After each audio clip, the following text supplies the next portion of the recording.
আজকে আমরা করব গুণ এবং ভাগের ক্ষেত্রে। সো এটা কিন্তু খুবই ইজি একটা চ্যাপ্টার, মানে 5.2 খুবই ইজি, খালি উপরে উপরে গুণ নিচে নিচে গুণ, এতটুকু কাজ আর কিচ্ছু না। দেখো এটার ক্ষেত্রে যদি আমরা একটু দেখি এই টোটালটা কি গুণ, তাহলে আমরা উপরে যে কয়টা গুণ অবস্থায় আছে গুণ অবস্থায় সেম ভাবে রাখি, ওয়াই জেড জেড এক্স গুণ এক্স ওয়াই। তার মানে উপরের যেগুলো আছে এগুলো সব আমি গুণ অবস্থায় রাখলাম, নিচে যেগুলো আছে এগুলো আমি গুণ অবস্থায় রাখলাম, Y square and Z square. তারপর আমরা কি করব, আমরা হচ্ছে দেখো ওয়াই জেড আছে জেড এক্স আছে, এগুলো কি করব আমরা বলো তো, আমরা জাস্ট দেখো ওয়াই কয়টা আছে, এই একটা এবং দুইটা, তার মানে ওয়াই গুণ ওয়াই কি কেউ বলতে পারবা, ওয়াই গুণ ওয়াই মান কত?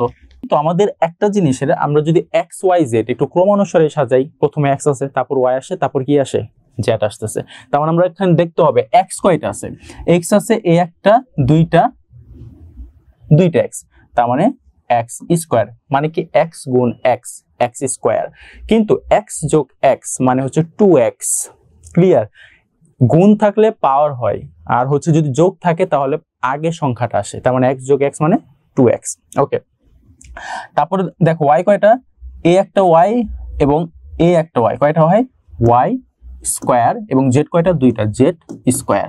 তারপর X square Y square Z square. ভাই দুইটাই কিন্তু মিলে গেছে না, X square Y square Z square ভাগ আবার X square Y square Z square মিলে গেছে।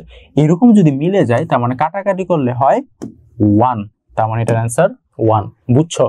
ইজি কনসেপ্ট, ইজি বুঝার কথা, আমি এত টাইম লস করবো না আজকে, বুঝার কথা।